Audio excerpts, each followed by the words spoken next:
Pues muy buenas tardes a todos, bienvenidos a esta séptima sesión del diplomado. Ya vamos avanzando. Como pueden ver, ya entramos de lleno a lo que son las actividades designadas como vulnerables en el artículo 17 de la ley. Seguramente ya se dieron cuenta que son mucho más profundas de lo que se advierte en la redacción del mismo 17, y pues cada una tiene sus aristas y sus peculiaridades, ¿no? Vamos a continuar hoy con las obligaciones a nivel profundo, más o menos, no más o menos, sino hacia la sesión 10, les voy a pasar ya la guía.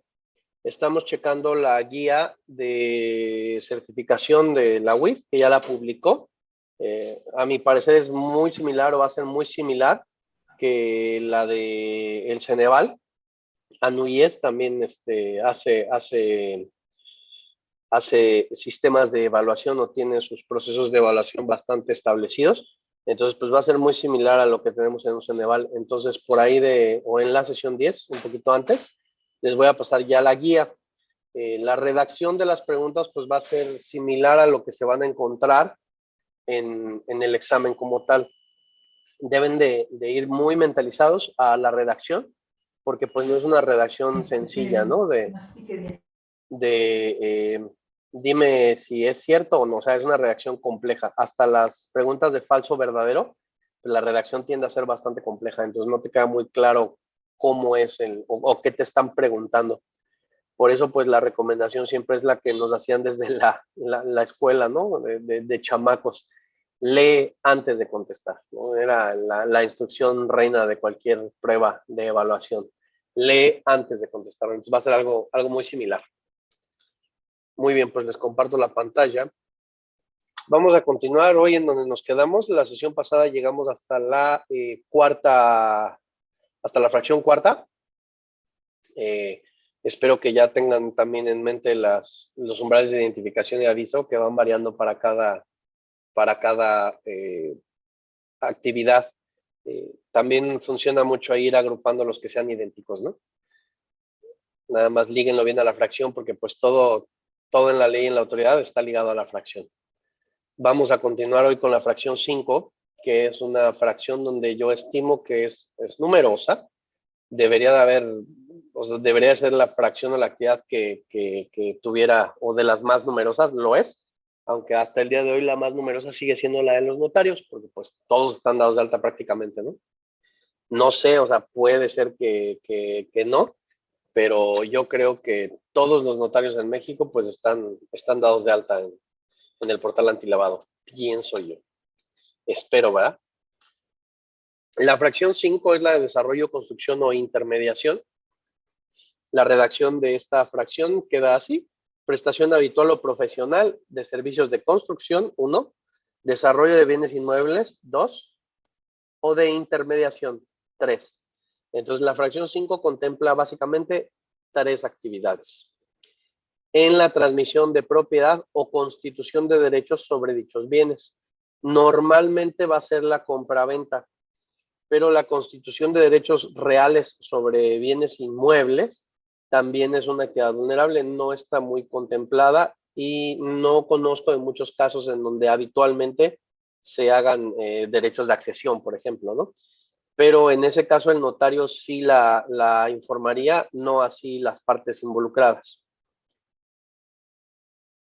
Luego nos da el requisito en los que se involucran operaciones de compra o venta. Entonces, esta también es una pregunta muy, muy elemental, ¿no? Que me han hecho varias veces en el sentido de, oye, yo me dedico a la tabla roca, ¿no? Tengo una empresa de construcción y nos especializamos en tabla roca. Dice ahí prestación habitual o profesional de servicios de construcción. La tabla roca es un servicio de construcción. ¿Es una actividad vulnerable? Y la respuesta es no, porque no estás involucrado en las operaciones de compra-venta. A ti te contrata tu cliente, tú vas, le haces tabla roca, le cobras por metro cuadrado y listo. Tú no estás involucrado realmente en la compra-venta. A veces me han dicho, oye, pero pues es tabla roca que le estoy poniendo a unos departamentos que se van a vender. Ah, tampoco eres vulnerable. Sí, ahí habría dos: el desarrollo y la construcción, pero tú no eres vulnerable. Tu servicio como tal no lo es.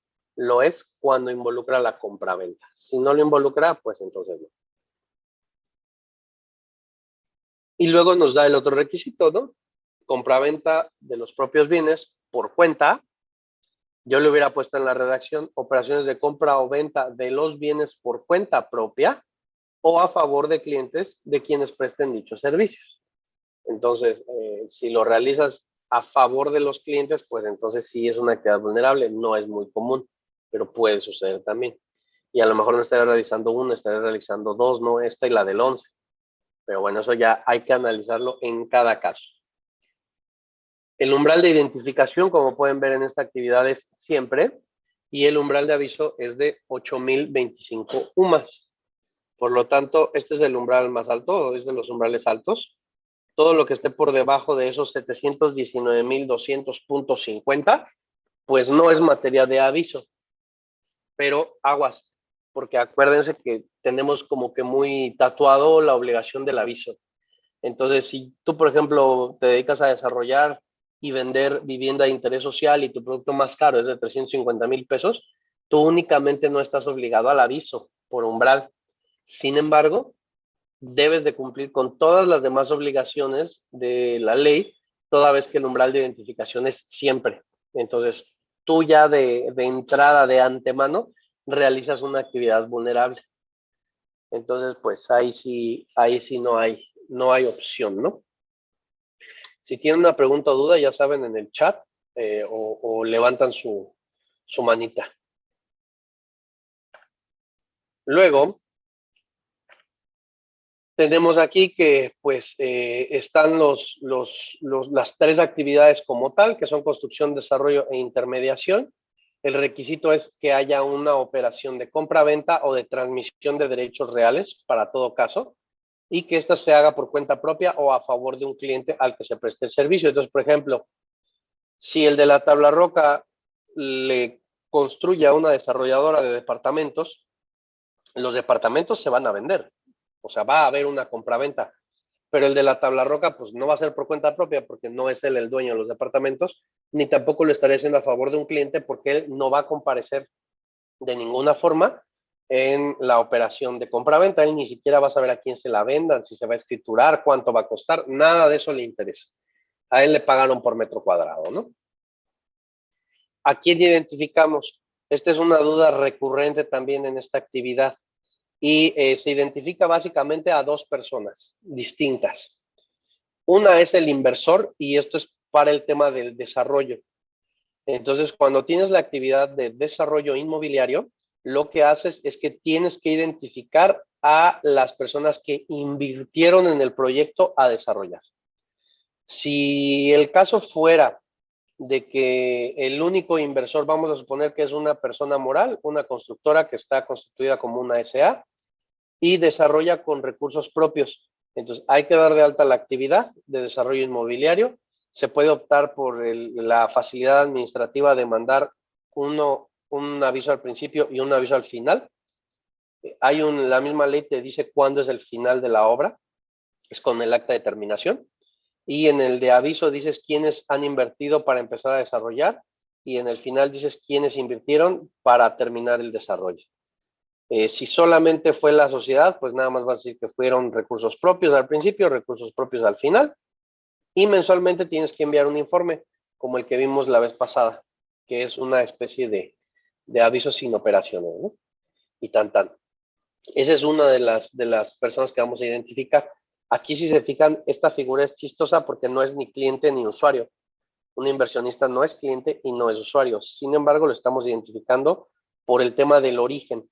Entonces, acuérdense que para el delito de operaciones con recursos de procedencia ilícita, se trata de un delito que surge de otro, que es un delito precedente.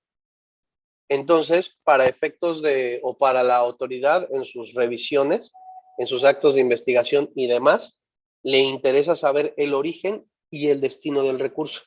Acá, por ejemplo, en centros cambiarios y en entidades financieras en general, salvo algunos casos como las aseguradoras que le venden al cliente final, nuestro servicio financiero es una intermediación. Entonces, nosotros sí preguntamos al cliente de dónde viene el recurso y a dónde va. Yo le puedo preguntar al cliente, oye, estos 50,000 pesos que me traes, ¿de dónde vienen? Ah, de mi actividad habitual. Ok, ¿a qué te dedicas? Ah, pues yo soy vendedor de tiempo compartido y gano por comisiones. Perfecto. ¿Y para qué vas a usar los dólares que me estás comprando? Ah, pues porque me voy a ir de viaje. Ah, está bien. Entonces en origen va a poner su actividad habitual y en destino va a poner para un viaje. Y listo. Acá es algo parecido. El inversionista o el inversor pues pone su dinero para que se haga un desarrollo y ese dinero le va a regresar con un premio que va a ser el de su inversión. Entonces, él es al que vamos a identificar. ¿Por qué? Pues porque, como se podrán imaginar, es un poco obvio, pero muchas tipologías de lavado de dinero involucraban desarrollo de bienes inmuebles. Entonces, mira, estás construyendo casas. ¿Y cuántas vas a hacer? 1000. Ok, vas a hacer 2000. Y yo te invierto y luego me regresas recurso. Y entonces ya yo puedo decir que el recurso es por mis inversiones en desarrollos inmobiliarios. Ajá, pero ¿cuál fue el origen del recurso que me diste? Entonces ahí es donde están las investigaciones. Luego tenemos, por otro lado, que se identifica también al comprador, el que compra un bien inmueble para sí. En caso de que yo fuera el que desarrolla y yo vendo, o sea, el que me compra, pues lo voy a identificar, le voy a hacer firma postal. Y también se puede identificar al vendedor, que sería en el caso de la intermediación. Supongamos que la constructora que desarrolla y vende me tiene a mí contratado para como una comisión mercantil, no soy su trabajador. Yo les traigo clientes que les pueden comprar sus inmuebles. Entonces yo voy a identificar, mi cliente es la constructora, porque luego tienen esa duda, ¿no? De que, ok, el broker inmobiliario, ¿a quién identifica? ¿Al comprador o al vendedor? Pues depende, ¿no? Pero pues debe de identificar al que le va a pagar la comisión. Y normalmente el que paga la comisión, pues es el vendedor, no el comprador. Y si se fijan, pues esta actividad se va a ligar mucho a la de la fracción 12, inciso A mayúscula, inciso A minúscula, que es la de los notarios, prestación de servicios de fe pública para compra-venta de bienes inmuebles o constitución de derechos reales. Él sí va a identificar a los dos, a vendedor y a comprador.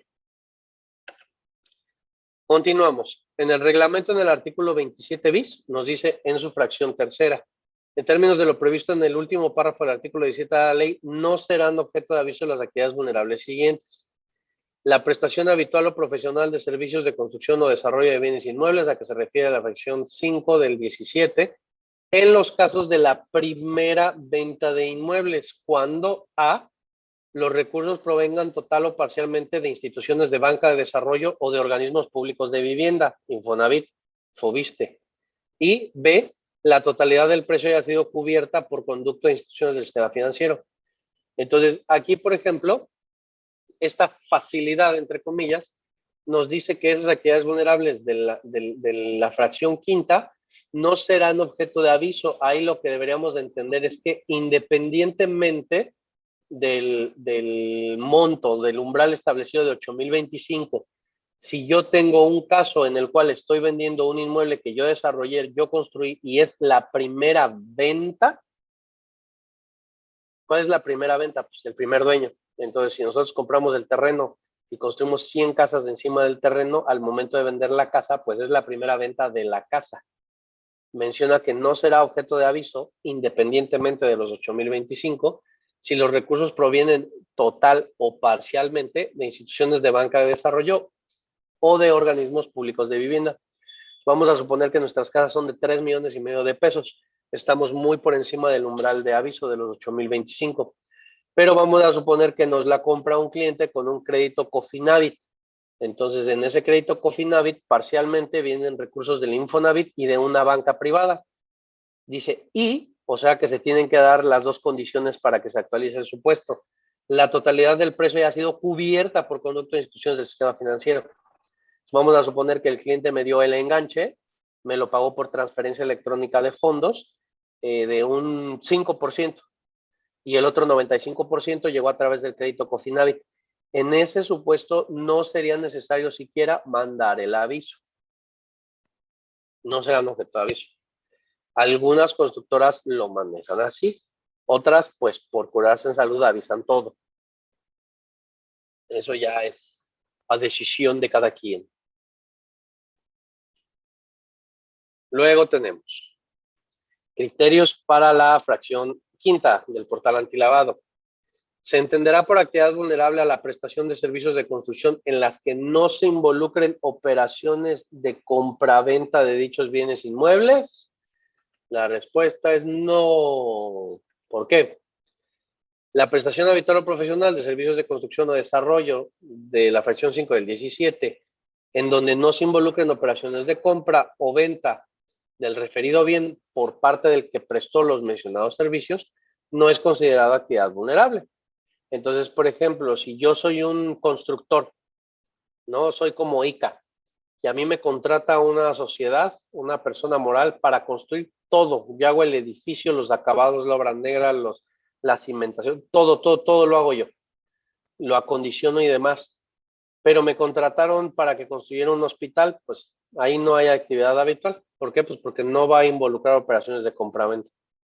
Entonces aquí este criterio, esta duda surgía muy al principio de la ley, donde decían, oye, pero si yo soy un constructor y construyo un edificio de 1,000 millones de pesos, ¿es actividad vulnerable? La otra dice, no, solamente cuando hay compraventa de bienes inmuebles. ¿Por qué? Pues porque para que haya una tipología de operaciones con recursos de procedencia ilícita, el dinero va, pero tiene que regresar. Acuérdense que siempre es un fondo de origen ilícito, que primero se busca integrar al sistema financiero, después se busca estratificar mediante varias operaciones y al final se busca reintegrar al dueño original con la apariencia de que viene de actividades legítimas. Entonces, pues si construyes un edificio y lo dejas ahí a los años, pues no se está reintegrando, ¿no? No quiere decir que no lo haya. A lo mejor lo construyó para rentarlo, pero pues por tipología se va a tardar. Imagínense, ¿cuánto tiempo se tardaría en amortizar una inversión de un bien inmueble por vía de rentas? Pues 20 años, ¿no? Si bien te va 10 años. Se entenderá como actividad vulnerable la venta de bienes inmuebles propios cuando el vendedor contrate los servicios de construcción de un tercero para el desarrollo de estos. Aquí ya está raro, porque aquí dices, un bien inmueble propio, dices, mi casa. No, espérate. Cuando el vendedor contrate servicios de construcción de un tercero para el desarrollo de estos. Y aquí nos dice que sí. En términos del 17 fracción 5, la actividad vulnerable es la prestación habitual o profesional de servicios de construcción, desarrollo de bienes inmuebles o de intermediación en la transmisión de la propiedad o constitución de derechos sobre dichos bienes, en los que se involucran operaciones de compra o venta de los propios bienes por cuenta o a favor de clientes de quienes prestan dichos servicios.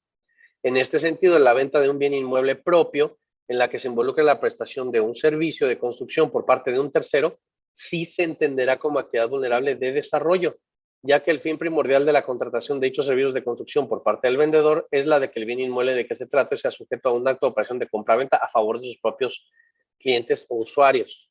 Aquí la pregunta es, se las hago a ustedes, a ver quién la quiere contestar. ¿Quién realizó, en este caso que plantean en el portal de dudas del portal antilavado, perdón, quién realizó la actividad vulnerable y a quién deberíamos identificar? ¿Quién se anima?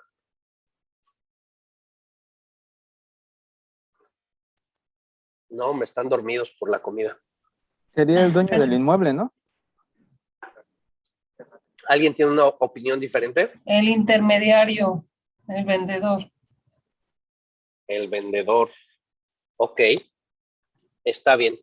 Yo coincido. Aquí la pregunta es un poco engañosa, porque te dice venta de bienes inmuebles propios, cuando el vendedor, correcto, contrate servicios de construcción. Entonces, aquí, ¿qué va a pasar? Que a lo mejor yo tengo un terreno, yo contrato a un tercero para que él se encargue de la construcción, porque la construcción es un dolor de cabeza, y lo que él me entrega a mí, yo a mi vez lo voy a vender. Entonces, esa es la pregunta. ¿Se está realizando actividad vulnerable? Y me dicen, sí, sí la estás realizando. Estás realizando desarrollo. Entonces, no solamente es una, son dos.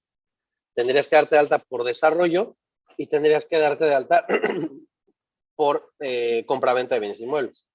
No es intermediación como tal, es compraventa. Aquí sí es un poco complejo, pero no es anormal. Hay gente que es muy hábil. Entonces, a lo mejor es una persona que su única habilidad, o sea, él no tiene un peso, ¿no? Ahora sí espero no sonar de estos nuevos gurús de las ventas y del emprendimiento, ¿no? Pero va a sonar, ¿no? Imagínense que tengo así una barbota y me pongo trajes feos y vistosos y les estoy diciendo, tú no tienes lana, güey, pero no pasa nada, porque mira, tú vas a juntar a una persona que sepa construir, vas a juntar a una persona que sepa vender, vas a juntar a un amigo tuyo que tenga un terreno, y entonces vas a hacer una sociedad donde vas a meter a los tres, y vas a juntar a otra persona que te ponga lana, tú no vas a hacer nada, tú nada más vas a organizar el proyecto, que se construya, que le paguen al constructor, y vas a vender, al constructor le pagas con la preventa, y entonces cuando tú ya tengas la venta, ahí está tu dinero, le pagas al del terreno, le pagas al que te invirtió, y ya eres millonario, ¿no? Ya te dije cómo salir de la pobreza. En ese caso, pues sí estás desarrollando actividades vulnerables, pero a mansalva. Y es el ejemplo que nos da aquí el portal antilavado, esa parte de criterios. Entonces, pudiera ser que tú ni eres la constructora, ni eres el dueño del terreno, ni eres el que vende los inmuebles, pero eres el que está realizando la actividad vulnerable porque estás haciendo desarrollo de bienes inmuebles. En general, esos negocios son riesgosos. Entonces, a mí la construcción es un negocio que no me entusiasma. Es un buen negocio, es noble, pero tienes que ser muy, muy, muy bueno. Mi papá es ingeniero arquitecto, entonces créanme, conozco del tema. No me entusiasma construir, son muchos problemas. Pero hay gente que es muy hábil y lo hace muy bien. En ese caso, pues está realizando actividad vulnerable. Una Luego consulta de un tenemos, caso, una consulta sí, adelante. regresando a esta diapositiva anterior, de un caso real, práctico. Es una señora que adquiere un terreno, adquiere un crédito puente o un crédito a nombre de ella, obviamente se apalanca con el terreno y al momento de empezar a construir lo que originalmente planearon que fuera su propia casa, la casa la está construyendo el marido, pero el crédito y la propiedad están en nombre de la mujer. El marido pues, es medio ingeniero, le mete a la construcción, está construyendo y obviamente pues dijeron, oye, ¿y si la vendemos? Salen, la anunciaron, la comercializaron, se vendió, conseguimos al comprador y el comprador es un extranjero. Pues, evidentemente, el intermediario que somos nosotros, estamos ahí con actividad vulnerable como intermediación. El comprador, pues tengo que identificar quién es, específicamente porque además es de nacionalidad extranjera, no tiene registro de contribuyentes, no tiene nada en México. Y va a venir con dinero del extranjero, pues no a simular, sino a traer dinero que viene hasta de otro país. Entonces, la pregunta es, ¿este cuate qué es? ¿Él es constructor de su propia casa y está viviendo en su casita? ¿Es desarrollador? Porque es muy subjetivo, puede ser todo o nada. Puede ser él que ahorró y dio un crédito y pues luego se puso, pues no a vender, pero se vio en la necesidad de que el COVID ya no le alcanzó y encontró a quien aventar de la casa. Entonces es muy subjetivo esto, porque puede ser todo, depende de la historia que platiques. Sí, es subjetivo, estoy de acuerdo contigo. Además es complicado porque es como si te dijera, oye, o no a ti, no vamos a hacer a una persona. Oye, ¿tú has asesinado a alguien? No, nunca. ¿Tú planeas asesinar a alguien en el futuro? ¿Qué te van a decir? Pues yo creo que no, güey, ¿verdad? Pues espero que no. Entonces, aquí es lo mismo, o sea, acuérdate que en un sentido estricto, la ley sí dice prestación habitual o profesional de servicios de construcción. Es muy importante lo que dices tú, Ricardo, y esos dichos tienen granos de verdad, ¿no? Es un cuate que le hace al ingeniero. Entonces, profesionalmente, pues no se dedica a construir casas, a lo mejor él tiene tiendas de artesanías, cabrón, ¿no? Y dices, ¿lo hace de forma habitual? Pues no, es la primera vez que lo hizo. Yo legalmente diría que no está realizando una actividad vulnerable. ¿Por qué razón? Por lo que tú dices. Ahora, todo eso se puede documentar de cierta forma, ¿eh? En donde la persona manifiesta bajo protesta de decir, ¿verdad?, que no está realizando una actividad vulnerable. ¿Por qué? Pues porque esta casa la quería para él. Sin embargo, por temas de la pandemia, pues se vio un poco apretado. Dijo, sabes que ya no quiero dedicarle más dinero y surgió la oportunidad de venderla. Era una casa de él, pero pues la va a vender y con lo que le quede, pues va a pagar el crédito y no va a tener una gran utilidad. Además de que está utilizando para el desarrollo pues recursos que vienen del propio sistema financiero. Entonces, para mí, no constituye una actividad vulnerable, ¿eh? No la constituye. Ahora, la tuya sí, tú sí estás intermediando, tú tienes una actividad vulnerable. O sea, tú estás obligado a identificar al cliente independientemente de si el cliente realiza una actividad vulnerable o no. Si yo, por ejemplo, te digo, oye, Ricardo, ¿sabes qué? Vende mi casa frente al mar, pues tú me tienes que identificar, aunque yo no me dedique a vender casas frente al mar. Entonces, él no tiene una actividad vulnerable, tú sí. Ahora, por otro lado, si él sí se dedicara a eso y ya vendió 2, 3 o 4 y aún así él no quiere darse de alta, ese es problema de él, no es problema tuyo. Tú lo vas a seguir identificando de todas formas. Nada más acuérdate. Y ahí es donde vienen los puntos finos de los que se basa la autoridad para poder establecer o realizar todas sus funciones. Él, en su constancia o sea, cuando tú le pidas sus documentos y cuando le digas, oye, ¿a qué te dedicas? Él te va a pasar su RFC. En el RFC, seguramente si él esto lo está haciendo habitualmente, pero no quiere estar en el radar, no va a tener una actividad de compraventa de bienes inmuebles ni una parecida. Y si la tiene, pues mucho peor. Entonces tú no tienes ningún problema, tú lo identificas, ya está. Si a él lo llegan un día a revisar y le dicen, oye, ¿qué onda? No estás dado de alta en el portal antilavado. Inclusive aunque él haya pagado, imagínate que él paga sus impuestos, todo, o sea, por alguna extraña razón o por la forma en que los registre, él paga sus impuestos, lo tiene todo en orden. Pero en la parte antilavado, él no está dado de alta. La autoridad le va a decir, ¿qué onda? Ya vi, o sea, no es la primera casa que vendes, vendiste un chorro. Por ahí los contadores, ahí si me lo pueden poner en el chat, ya ven que para efectos del ISR, si vendo mi casa propia, yo estoy exento. Pero eso lo puedo hacer, no sé si una vez cada 3 o cada 5 años, nada más por ahí, si quieren, pónganmelo. Cada 3 años eso. Cada 3, gracias. Pues ahí está tu criterio de objetividad. A lo mejor esta persona ya vendió 2 casas en 3 años, él ya se salió.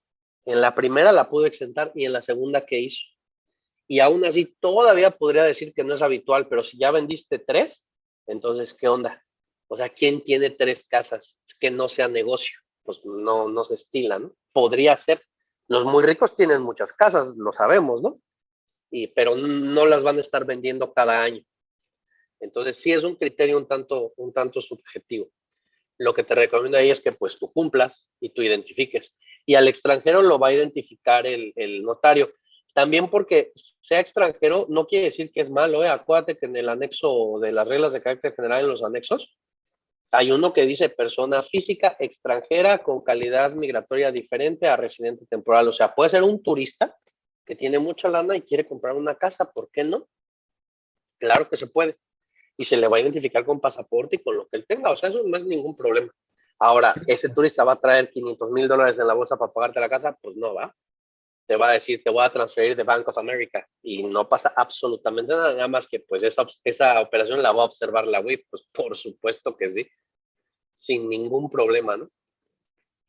Aquí nosotros nos preocupamos por nuestro cumplimiento. El del vecino es su historia. Vamos ahora a la fracción 6.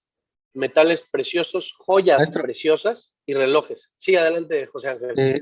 antes de cambiar Sí, de fracción, mire, por ejemplo, de la fracción 5, yo viví un caso en el que la empresa vendió un departamento. la empresa que se dedica. Construye y vende. Ah, ok. Entonces, Esa actividad vulnerable. se lo vendió a un extranjero. Fue como un crédito a plazos y garantía hipotecaria en primer grado a la misma empresa que vende. Ya. Se hizo la escritura de compraventa, pero pasan 2 años y el extranjero se lo vende a una persona moral nacional. Okay. Al hacer la compraventa, hacen un reconocimiento de garantía hipotecaria a la primera empresa a la que enajena en primera instancia. En ese punto, por ejemplo, si ya identificaron al extranjero, presentaron el aviso. Cuando el extranjero vende y se reconoce lo que es la garantía hipotecaria de nuevo, ¿hay obligación de identificar y presentar algún aviso? ¿Quién va a pagar? Porque todavía se debe dinero. Sí, la persona moral que adquiere. Por supuesto que tienes la obligación de identificarla. Ah, ok. Pero Perfecto. completita. Porque es como, por ejemplo, es el mismo ejemplo de si yo tengo una casa que compré con un crédito hipotecario, ¿no? Se la compré a Grupo Promotora Residencial. ¿Yo puedo vender esa casa si la compré con un crédito de HSBC? Sí. No, la casa no es mía, yo no la puedo vender. Pero, yo puedo ceder los derechos que tengo sobre la casa. ¿Qué derechos son? Ah, pues son los derechos de que continuando el pago, eventualmente al término del plazo y habiéndose cubierto todas las contraprestaciones pactadas, la casa quedará a mi nombre, pero no es mía. Nadie puede vender algo que no le pertenece. Y una casa que está con un crédito hipotecario no te pertenece, porque de hecho, si agarras la escritura, lo primero que te dice que aquí, por ejemplo, es lo que habría que ver ustedes que hicieron, ¿no? Si agarras la de un banco, lo primero que dice la escritura es apertura de un contrato de crédito y después te dice con garantía hipotecaria. No es una compraventa a plazos con garantía hipotecaria, son dos cosas diferentes. Si ustedes hicieron una compraventa a plazos, pues sí, él puede ceder los derechos, pero sí tienen que identificar máxime si la persona moral les va a acabar de pagar. Ok, sí, la persona moral va a terminar de pagar. Ahora, la persona física extranjera no está relacionada con la persona moral. No, de hecho ellos vendieron y se fueron del país. Ah, bueno, pues sí, pues identificas al nuevo, no hay ningún problema, porque ni has escriturado, o sea, no has hecho la transmisión del dominio, Ujú.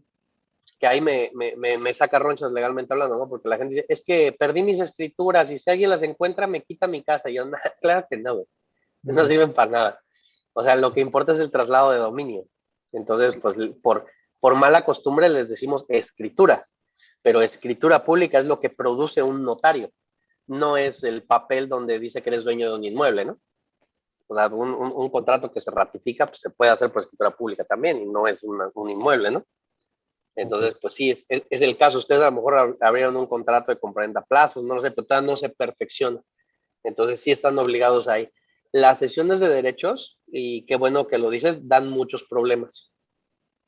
No sé si algunos de ustedes han tenido experiencia con Grupo Cumbres, por ejemplo, pero es muy normal que los terrenos que vende Grupo Cumbres tengan varias sesiones de derechos y ellos identifican al último, al que le escrituran. Bueno, ellos nunca se han acercado conmigo, pero por debida diligencia yo identificaría a todos. Aunque no mande aviso, sí tendría expediente único de identificación de todos, porque la sesión de derechos también la tienes que hacer ante Grupo Cumbres. Pero pues bueno, y allá hay una institución de crédito que los respalda y no tienen esos controles, pero bueno, Mientras no cada quien. desaparezca, ¿no? Como su casita. Bueno, sí, su casita desapareció pero no desaparece, o sea, desaparece la entidad. Pero acuérdate Sí, que sí. todas las entidades del sistema financiero mexicano pues están respaldadas.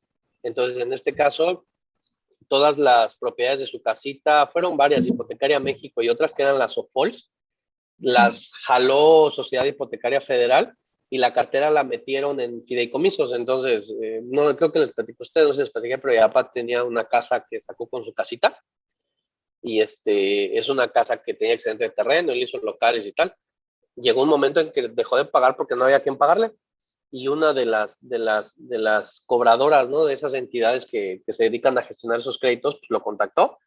Y papá le dijo, sí te pago, pero pues mándame mi estado de cuenta, ¿no? Y ellos dijeron, pues no lo tenemos, así, no lo tenemos, nada más sabemos que somos dueños de esta casa, pero no sabemos ni cuánto has pagado. Y papá así de, pues oye, pues no te va a pagar si yo no sé qué onda, ¿no? Eso hace como 5 años. Y nos contactaron hace poco de Pendulum, creo que sí es Pendulum, no, Adamantine. Son poquitas las entidades que hacen esto y ellos son los administradores. Entonces mi papá me dice, oye, que me están viniendo a notificar de HSBC por lo de la casa. Y yo, no, ¿cómo de HSBC? Eso es un fraude, aguas con eso. Pues ya ven que soy bien paranoico. Entonces ya después me metí a investigar en internet y encontré documentos de la Comisión Nacional Bancaria de Valores que son públicos, en donde dice que efectivamente parte de la cartera de su casita la Sociedad Hipotecaria Federal lo metió en fideicomisos, unos de ellos son en HSBC y los administra Damantina, entonces estaba correcto. Y ya llegó la persona, la abogada, sí, estaban viendo el tema de la demanda y tal, y no hubo ningún problema, o sea, les dije, no, sí, pues aquí es la casa y todo, pues, queremos pagar, pero pues no teníamos ni idea de con quién. Y me dijo, no, no te preocupes, ella iba a notificarme la jurisdicción voluntaria mediante la cual me probaba que era ella la dueña. Entonces, imagínense, o sea, el documento de la jurisdicción voluntaria del que nos corrieron traslado, del acto en el que ellos van ante un juez civil y le piden que por favor me notifique que efectivamente son ellos los tenedores de la obligación pactada, son 4,000 hojas, o sea, son 4 tomos. Imagínense, bien, toda la historia de la Sociedad Hipotecaria Federal. Entonces, pues ya hablamos con ellos y súper bien, sin ningún problema. O sea, ya se pactó y se cerró. O sea, no hubo mayor tema. Entonces, cuando estás en una entidad del sistema financiero, pues realmente no pasa nada. O sea, al final del día lo vas a arreglar. El problema de esos casos es que luego las personas creen que como tienen 5 años sin pagar, pues ya es de ellos la propiedad y ya no tienen necesidad de hacer nada más. Los llegan a notificar, no lo reciben de buena forma, no quieren ver nada y pues los demandan y eventualmente pierden y pues los desalojan, les quitan la propiedad. Pero la verdad es que esa casa ha sido un negociazo desde el principio por los locales y todo, y ahorita los pagos o sea, el acuerdo al que llegamos, súper ventajoso, o sea, todos los intereses pues no existen prácticamente, se está pagando solamente el principal, el crédito estaba en UDIs, lo cambiaron a pesos, o sea, sin ningún problema. Entonces, pues sí, mientras no desaparezcan, con lo que hay que tener cuidado es con las preventas y esas cosas, ¿no? Entonces, muy bien. Si no tiene otra duda por ahí del 5, pasemos al 6. Que después al 5 vamos a volver de todos modos con casos de estudio, así que no se preocupe. El 6 nos dice comercialización o intermediación habitual de metales y piedras preciosas, joyas o relojes, en las que se involucran operaciones de compra-venta de dichos bienes, y nos da los umbrales. Aquí sí hay umbral de identificación. El primer umbral de identificación es de 805, y fíjense bien, les digo aguas aquí. No sé, o sea, ustedes díganme por qué. Yo pienso que la persona que lo diseñó es una persona cruel como lo soy yo. Si estás diciendo que el de identificación es 805 y el doble es 1610, ¿por qué no dejas el umbral de aviso en 1610 y lo dejas en 1605? No lo entiendo.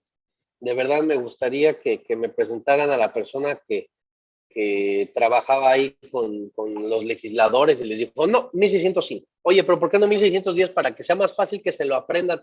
No, 1605. Bueno, 805 aviso, identificación, perdón, 1605 aviso. Este está facilísimo, ¿no? Serán objeto de aviso ante la Secretaría cuando quien realice dichas actividades lleve a cabo una operación en efectivo con un cliente por un monto igual o superior o equivalente a un 1605, ya sabemos. Luego, aquí tenemos un poco de dudas con este tema. Yo lo veo un poco rarón, un poco raroso. ¿Qué es un metal precioso y qué es una joya preciosa? En los metales está un poco más fácil, en las joyas está más complicado. Solo podrán anunciarse como artículos de joyería y orfebrería de metales preciosos los que contengan como mínimo la siguiente ley. Este es un acuerdo de 1979, ni siquiera está ligado a una ley específica, nada más era como un tema de Procuraduría Federal del Consumidor, en el cual se estaba regulando que no se pudiera decir que era joyería o orfebrería preciosa si no tenía los siguientes metales y en esa proporción. Oro, en 333 milésimas u 8 quilates por lo menos, sabemos que hay 14 y 24. Plata de 925 milésimas, platino a 900 milésimas, paladio a 350 milésimas, ¿no? Nada más. Este acuerdo de 79 ya nos dice, metales preciosos, oro, plata, platino, paladio, está bueno. Vamos a los criterios del portal antilavado. Se entenderán como actividad vulnerable la comercialización de artículos cuyo principal componente es un metal no precioso, pero están recubiertos de un metal precioso. Y la respuesta es no. En razón de que el bien de que se trate está únicamente recubierto por algún metal precioso, se entenderá que únicamente se trata de un elemento adicional al componente principal del bien elaborado y comercializado, por lo cual no se está en el supuesto del 17 fracción sexta. Ese es el único criterio que encontramos, no hay más. Pero luego volvemos al tema de los metales preciosos. Y ahora sí, ya más hacia la actualidad, tenemos la NOM 33 de 1994, que nos dice, se definen como metales preciosos al oro, plata, platino y paladio. Entonces, pues estamos en el mismo supuesto del 79, ¿no? Oro, plata, platino, paladio. Y ahí están por si no los conocen. Para mí, el rodio también es un metal precioso. Adelante, Yolanda. Oye, aquí en lo de los metales preciosos, Fausto, las mineras, las empresas mineras, las que comercializan oro, plata, ellos, por supuesto que entran en actividades vulnerables, ¿no? Completamente. Y lo mismo pasaría entonces con las casas de empeño, porque se da mucho de que ellos, por ejemplo, los refrendos que no sacan, luego los funden y ya no los venden como joyas, sino los venden como oro, pues.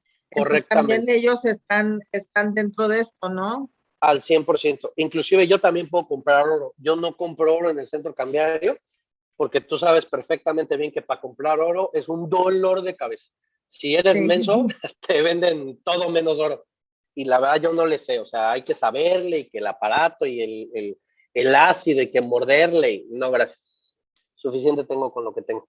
Sí, realizan la actividad vulnerable tanto mineras como casas de empeño y también, por ejemplo, las fábricas de electrónicos que compran mucho oro y plata para los conductores y venden los desperdicios, también realizan actividad vulnerable. Definitivamente, sí. Muy bien.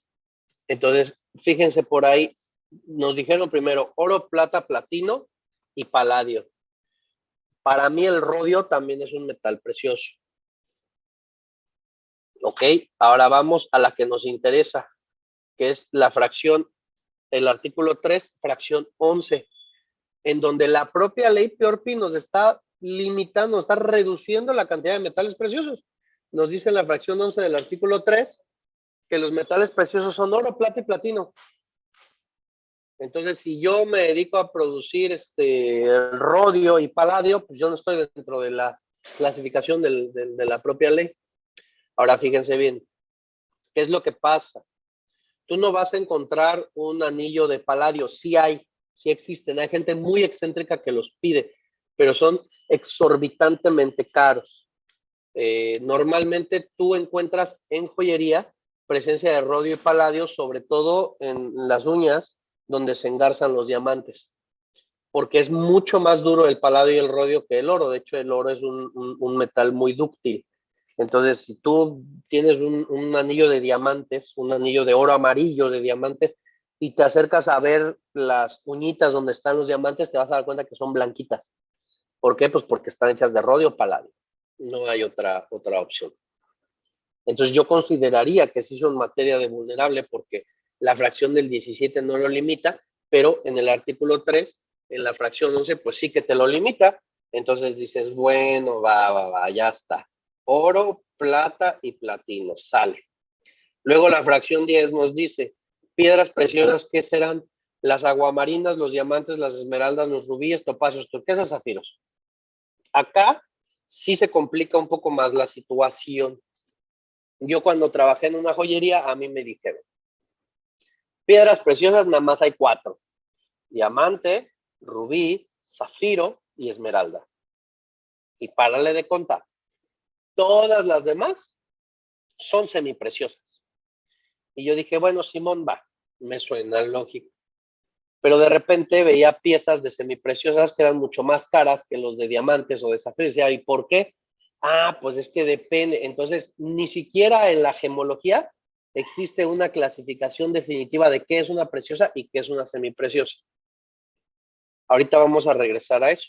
Nada más vamos a agotar lo que nos dice la ley. En sus reglas de carácter general, en el artículo 1, fracción 2, nos dice que los accesorios fabricados con metales preciosos, piedras preciosas o perlas o cualquier combinación de estas. Esas son las joyas. Accesorios fabricados con metales preciosos, piedras preciosas o perlas o cualquier combinación de estas. Entonces, fíjense bien. Volviendo a la problemática de las gemas, ¿no? No existe como tal una clasificación definitiva de lo que es una piedra preciosa. ¿Por qué? Porque digamos que esa clasificación se da para cada piedra en específico, basado en factores como su escasez, obviamente. Entre más escaso, pues es más caro, ¿no? Ahí estamos, ley de la oferta y la demanda, ¿no? A menor oferta, pues mayor precio, escasez, scarcity. Los diamantes, no sé si sepan qué tan escasos son, pero los diamantes no son nada escasos. Nada escasos. Sin embargo, son muy famosos. Los diamantes son la gema más valiosa, no son la más valiosa, pero son la más conocida gracias a la mercadotecnia. De hecho, es una de las, creo que la han llamado varias veces la mejor campaña de mercadotecnia de todos los tiempos, y era de Tiffany's, me parece.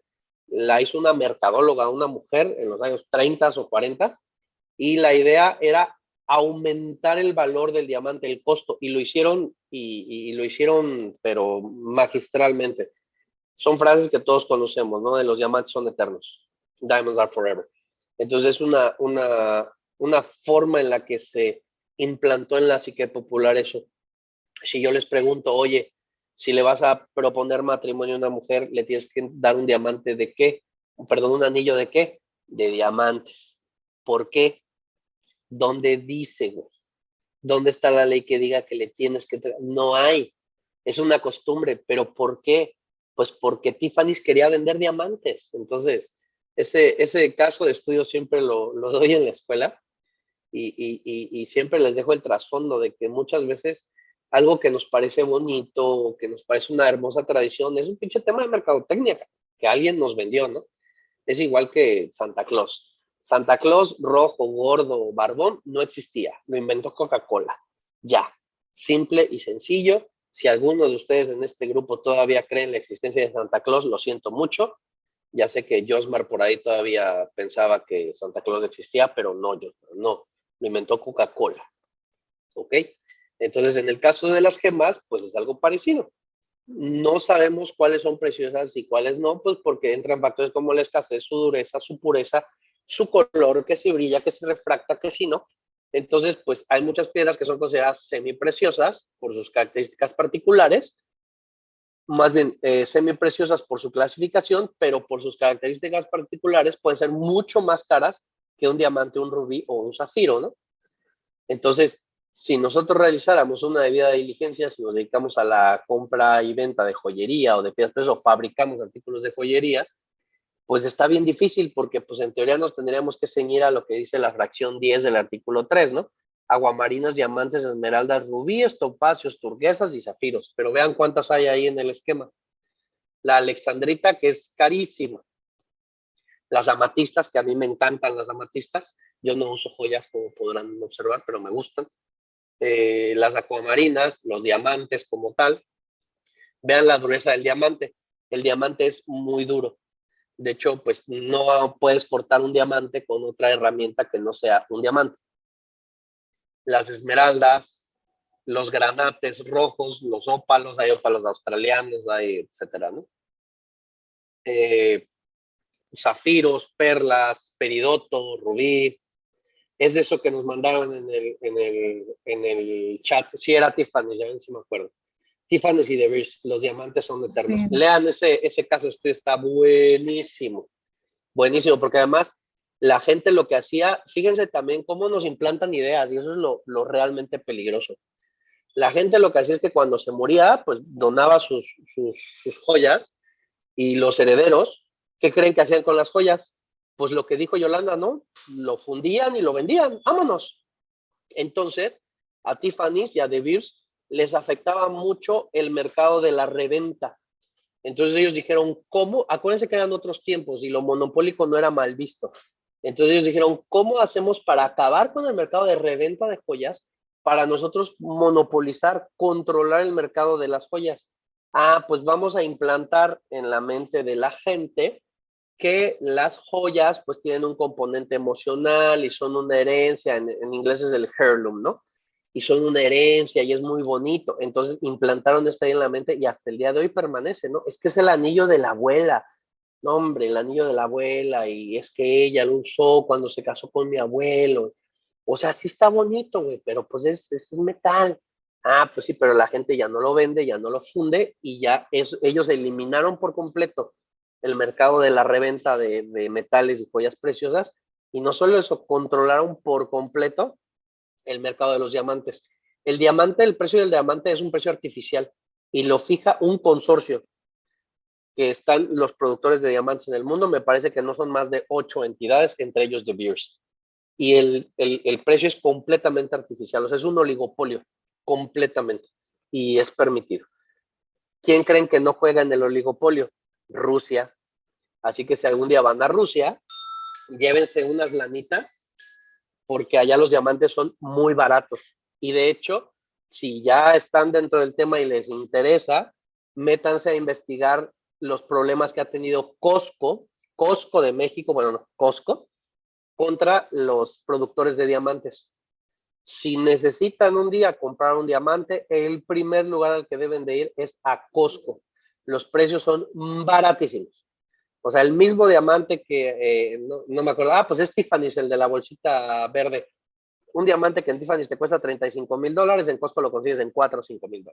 El mismo diamante, el mismo tamaño, calidad similar. Entonces, a Costco están súper peleados con los productores de diamantes en Estados Unidos. Entonces, es un mercado interesante. Es todo un caso de análisis económico, ¿no? Eso y también otro fenómeno que hay es que estos consorcios de diamanteros hacen acopio de toda la producción mundial y la guardan y la almacenan para especular y no inundar el mercado y bajar el precio, sino que lo guardan. Tienen millones y millones de metros cúbicos guardados de diamantes especulando a que la escasez eleve el precio. Por supuesto, es que es lógico, Ricardo, lo haríamos todos, cara. Nada más que en algún momento se volvió ilegal. A mí me gusta mucho la historia, como pueden ver, y se me pegan luego los conocimientos que no me sirven para nada, ¿no? Pero son interesantes. Por ejemplo, cuando inició la ley antimonopolios en México es de los 90s, la ley antimonopolios en Estados Unidos es de principios del siglo XX, y se hizo específicamente, es una ley que se redactó para una persona en específico, que fue John D. Rockefeller. Entonces, Rockefeller, cuando inició con su imperio de hidrocarburos, que de hecho ese imperio sigue existiendo, nada más que lo partieron en pedazos, pero pues Mobil, Exxon, son empresas que eran parte de Standard Oil. Él, su único objetivo fue, ¿cómo puedo controlar todo el mercado? Entonces, estuvo pensándole, hasta que encontró la forma, y era a través de controlar la transportación del hidrocarburo. El petróleo, pues no es fácil de transportar, entonces, pues no es de que, pues si la empresa que transporta petróleo no me da servicio, pues me lo subo a mi coche y me lo llevo. No. Se controló los oleoductos y los ferrocarriles, y estranguló a todos y llegó a comprar toda la competencia, los desapareció. Entonces, había una red ferroviaria, un pedazo de Kansas, ya ven que allá todo es privado, porque pues el neoliberalismo americano, ¿no? Todo es privado allá. Entonces, los ferrocarriles, había uno de Kansas que lo quería comprar Rockefeller, y entonces dice, ¿saben qué? Pues ya compré el 50% de sus acciones, entonces ya soy el dueño. Ellos se dieron cuenta que las compró, y en lo que Rockefeller estaba desplazándose para llegar a su oficina, se bajaron al sótano e imprimieron más acciones. Entonces, cuando llegó Rockefeller, dijo, ya tengo el 50% de sus 10,000 acciones. Y ellos, ¿cómo? ¿No te enteraste? Ahora tenemos 40,000 acciones. Entonces le hicieron eso como 2 o 3 veces. Obviamente eso hoy es altamente ilegal, o sea, sería un fraude abierto. En ese entonces no lo era. Pero pues ellos estaban defendiendo, ¿no? Estaban combatiendo fuego con fuego. Ahorita no se puede, pero sí es increíble lo que dice Ricardo, ¿no? O sea, estos monos controlan que el mercado no se inunde de diamantes, porque si se inundara de diamantes, al existir una mayor oferta, pues va a bajar el precio, más si la demanda no crece a la par de la oferta. Y pues los diamantes no son productos de primera necesidad. Luego entonces, pues nunca van a crecer la demanda a la par de la oferta, ¿no? Entonces, pues sí, es un oligopolio. Acá les dejo este dato interesante. Esa persona en la mano tiene como que del 70% de la historia europea, ¿no? Pues son gemas, ¿no? O sea, tienen un valor, y, si no, y son costosas. Los guarda la reina Isabel ahí en su haber. Sí, ¿no? Las joyas de la corona son totalmente impresionantes ahí en el Big Ben, si alguna vez han podido verlas. Son verdaderamente impresionantes, aunque dicen que allá no tienen las buenas, ¿no? Que son unas hechizas, y las buenas están en otro lado. Quién sabe, a mí nunca me ha invitado la reina a verlas, ¿no? Pero pues sí, vean, son impresionantes. O sea, el zafiro que tiene ahí en el pulgar es una bestialidad esa piedra, ¿no? Muy bien. Luego vamos a las obras de arte. Este está facilito, aparentemente. Subasta, comercialización habitual, subasta o comercialización habitual. Yo no sé bien, eso es uno de los temas que desconozco. No sé si las subastas estén especialmente reguladas en la legislación mexicana. Creo que por ahí en el Código de Comercio se habla un poco de esa actividad, pero no, creo que no tiene una legislación específica como tal. Pero bueno, subasta o comercialización de obras de arte en las que se involucren operaciones de compra o venta de dichos bienes, umbral de identificación 2410, otra vez, ven que nos lo volvieron a hacer, umbral de aviso 4815. El doble de 2410 son 4820. ¿Por qué pusiste 4815, güey? O sea, estoy seguro que si la persona que determinó esto estuviera aquí diría, porque en la fracción pasada le puse 5 de más. Entonces, para equilibrarlo, en esta le quito los 5. No chingues, o sea, ¿por qué no el doble, güey? Para que nos lo aprendamos más fácilmente. No quiso. No sabemos, así lo hizo. Ahora, fíjense bien, ¿por qué es una actividad vulnerable? Y esta se las diseñé especialmente porque en la encuesta nacional de riesgo del 2018 subió el tema de las obras de arte a alto riesgo. Pasaron de riesgo medio, me parece, o medio bajo tenían, subieron a alto riesgo. Fíjense bien, esta es una obra que se hizo muy famosa porque es una obra de Banksy. Banksy es un pintor, un artista inglés que nadie sabe quién es, pero que se hizo famoso por sus grafitis. De hecho, ese era un grafiti muy famoso, The Girl with a Balloon. Entonces, la primera obra que vendió Banksy, que no era un grafiti en una pared, fue esta obra. Entonces, estaban en la subasta, ganan la subasta, y cuando la persona, o sea, cuando dicen, ya, ganaron la subasta, se vende en 1.4 millones de dólares, en el momento que dan el martillazo, la obra se empieza a salir del marco, y en el marco atrás estaba escondido un paper shredder, una cosa para destruir el papel. Y eso es la obra. O sea, además de obra, era performance, ¿no? Yo no entiendo mucho de arte. Soy salvaje, ¿verdad? Soy pues no soy muy refinado, ¿no? Pero no, hombre, la gente que sabe de arte extasiada de que además de arte es performance, porque entonces la destrucción de la obra representa la inmaterialidad del arte y son cosas que yo no entiendo, soy muy silvestre, pero bueno, 1.4 millones de dólares y el precio está decente. Esta es una fotografía de Andreas Gursky, 4.3 millones de dólares pagaron por esa fotografía. O sea, pienso que yo la pude haber tomado, ¿no? Obviamente es el que haya dicho eso refleja qué tan silvestre soy, ¿verdad? La proporción, pues sí, está perfecta. O sea, la foto, las líneas horizontales, ok, está bien, está bien. Esta se llama Cuadrado Negro, de Casimir Malevich. Pero sí, la verdad es que ella tiene una más bonita. Es muy subjetivo. Yo estuve haciendo unos avalúos de obras de arte. Uf, y pues posible. Sí, ¿no? A vista de quién, o sea, qué historia hay detrás. Y es sorprendente las historias mágicas que Debe te ser. cuentan. Sí, a mí, por ejemplo, cuando voy a museos, o sea, cuando tengo oportunidad de viajar, que no hay pandemia, ¿no? Y si hay dinero, tampoco se juntan mucho esos dos, pero en algún momento coinciden. Sí me gusta ir a los museos. En Europa es muy común que pues, tú puedes contratar, así como por Airbnb hay como una aplicación donde contratas a una persona que sabe de museos y te cobra $20 por pasearte en los museos, ¿no? Donde quieras. Y vas a Orsay y te pasean, ¿no? Y luego está chido porque pues a mí me tocó una vez una señora como de 65, 70 años de edad. Y no, hombre, pues había estudiado en la Sorbona y no sé qué del arte y todo. No, pues una vez hablaba 5 idiomas y la que quieras. Ella te decía, ¿qué quieres ver? ¿Qué tienes? No, pues esto, vámonos. Y te iba diciendo obra por obra. Entonces ahí se te quita un poco lo silvestre porque te explica y logras entenderlo, ¿no? Al final de cuentas te das o llegas a la conclusión de que es subjetivo. Se los digo, el dinero no existe. Entonces el mismo valor del dinero es subjetivo. Este cuadro negro costó $20 millones. Y hay gente que dice, esto lo hubiera hecho mi hijo. Pues sí, güey, pero no es una obra de arte, ¿no? A lo mejor para ti sí. Y todavía está decente.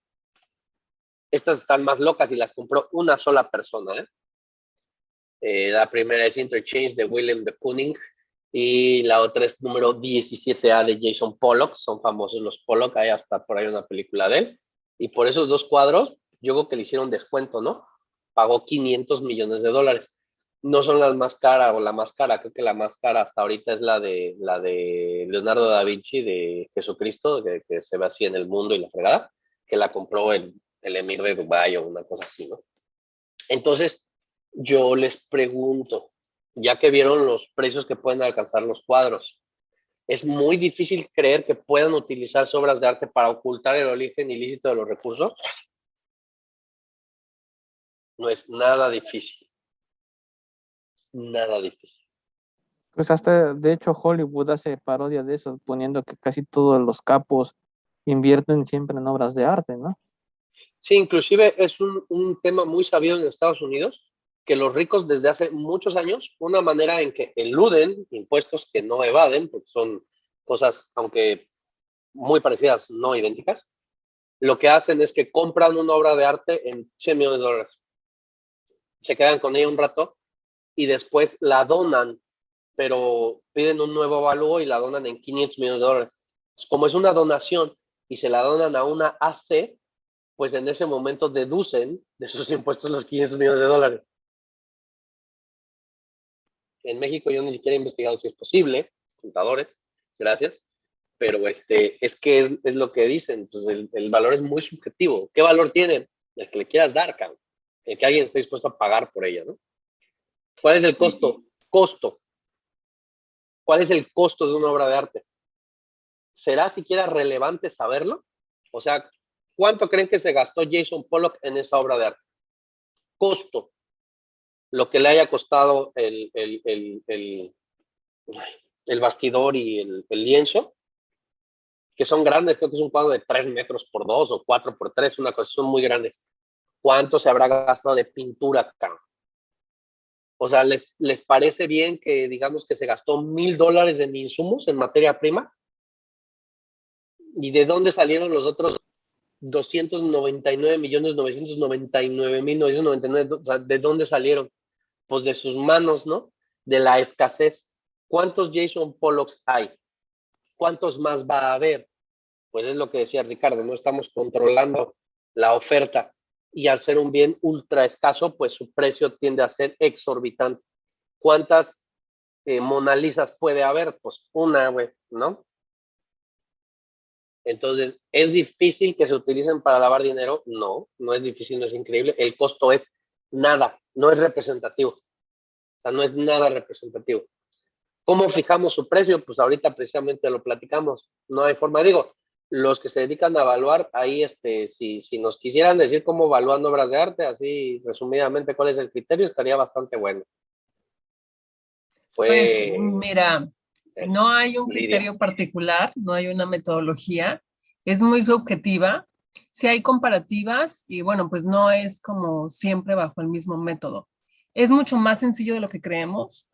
La verdad, yo me sorprendí cuando entré a este mundo, pero pues sí es mucho de apreciación, de qué comparables tenga, de si hay algunas otras obras del artista, cuántos años tenga en el mercado, si se mueven muy rápido sus obras, los tamaños que normalmente tiene, o sea, si son obras pequeñas, obras grandes, si son locales o internacionales, también influye mucho. Y el estado en el que se encuentra, que no sea una réplica, Claro. porque normalmente cuando piden el avalúo es precisamente no para validar que sea original, pero sí para constatar un poco que pues la hizo en algún momento el artista. Y Claro. normalmente lo que se evalúa no son las de museo, sino son los dibujos que hizo algún día en su bastidor y se quedaron abandonados. O sea, realmente es para involucrarlos en el mercado y para traer estas obras a moverlas, ¿no? A venderlas y comercializarlas. Pero sí, Pues es muy subjetivo y también creo que las casas de subastas, pues todas deberían de avisar, ¿no?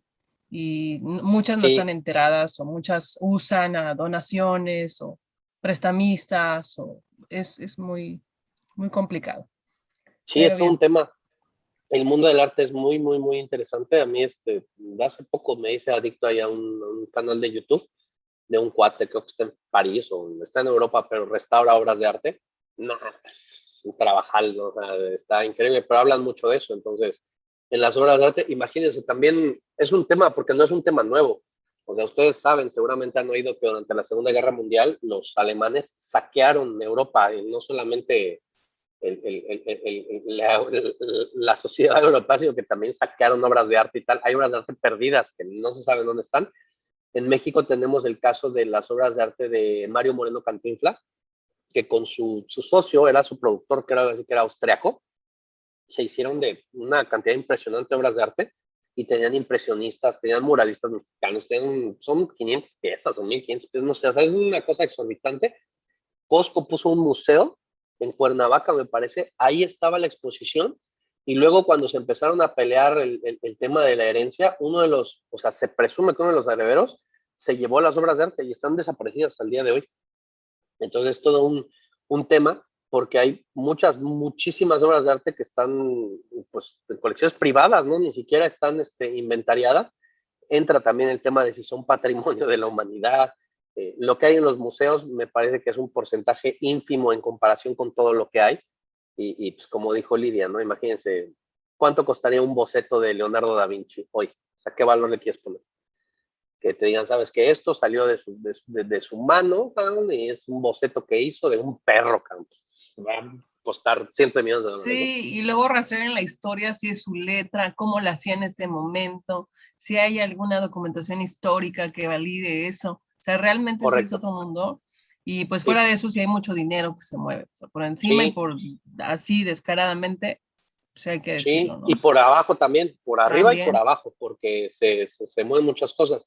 Inclusive eso, por ejemplo, es muy chistoso y va ligado a lo que hablábamos la sesión pasada de los NFTs, porque con el blockchain yo puedo saber quiénes han sido todos los dueños. En una obra de arte eso es esencial. O sea, si hay un periodo de 50 años en donde no se supo quién tenía la obra de arte, ese es un foco súper rojo. Súper rojo. Entonces, si tú tienes una historia clara desde que la produjo el artista hasta el último dueño, pues entonces tienes mucha más certeza de que se trata de una obra de arte genuina, ¿no? Entonces, pues sí, como pueden ver, es todo un tema. Y va a estar ahí en la lista roja. Si conoces de casas de subastas que no sepan, pues ya sabes, diles que necesitan cumplir. Aquí ya vemos quienes les puedan ayudar, ¿no?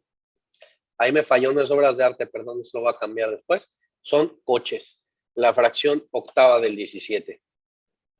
Comercialización o distribución habitual o profesional de vehículos nuevos o usados. Comercialización o distribución. Habitual o profesional lo damos por descontado, ¿no? Vehículos nuevos o usados. Y ahí nos va aéreos, marítimos o terrestres. Con un valor igual o superior al equivalente a 3,210 UMAS y 6,420. Bah. Ahora sí, 3,210, 6,420. Gracias por esto. Gracias. Muy bien. Ahí les va. Bueno, les voy a decir, digo, para que hagamos el ejercicio, ¿no? 3,210 por 89.62, 287,000 pesos. Para ¿identifico o no identifico? No, 167,000 pesos. Para ¿identifico o no identifico? $5,000. No identifico. Para ¿identifico o no identifico? Sí identifico, son 400,000 pesos más o menos. Para ¿identifico? No identifico. No, son nada más $4,500. ¿Ese identifico o no identifico? Pues hay unas que valen Sí. $10,000 de esas, ¿eh? No, bueno. Cuesta $40,000, te quedaste corto. Es la que yo uso para ir por el pan y las barras francesas y la cochinita. ¿Identifico o no identifico? Pues sí. Sí, porque es un equipo de transporte. Y con sí. todo y la cochinita. No, la cochinita sí, no, esa no la voy a avisar. Esa es mía, exclusiva y únicamente. Ahorita regresamos de ese tema. Esta es una bicicleta eléctrica, creo que es la mejor bicicleta eléctrica que hay en el mercado. Para mí es una moto, pero es una bici, pero no sé. Cuesta $44,000, güey. Es una pinche moto eléctrica de $900,000, ¿no? Casual. Y ese no está barato. Ahí si quieren salirse a andar allá en el malecón, en la zona hotelera, en la Guayacán, allá por Mazatlán, ahí tienen para que les dé el fresco en la cara. Y ¿identifico o no identifico? Sí, suena que está muy moderno. Cuesta $24,500. Y es un DJI, o sea, es todavía dentro de lo comercial. Ni siquiera es un dron así ultra especializado. Entonces, aquí entra la duda, por ejemplo, los de arriba, los primeros dos, pues nada. El otro está bonito, es un carrito y están súper divertidos de manejar. El de al lado es un parapente, pero solamente cuesta eso el aparato. Aparte hay que comprarle que el paracaídas y lleva no sé cuántos accesorios más. un paramotor, perdón, no es parapente, puede llegar a costar $30,000-$40,000 sin ningún problema, pues un transporte aéreo. La bicicleta, pues también, carísima. Entonces, si nos vamos por precios, pues decimos, ok, por precios sí, pero aguas, porque en algún momento de la ley, aquí al principio, me voy a regresar, no nos dijo, ¿no? Vehículos nuevos o usados, aéreos, marítimos o terrestres, vehículos. Entonces, hasta aquí, todos estos son vehículos, ¿estamos de acuerdo? Nos vamos primero a la RAE. La RAE dice que es automotor, pues de auto y motor. La RAE a veces me encanta, ¿no? Porque auto y motor. Pues es que es descriptiva, pues está bien. Dicho de una máquina, de un instrumento o de un aparato que se mueve sin la intervención directa de una acción exterior. Aguas. Isaí, levantaste tu mano por ahí.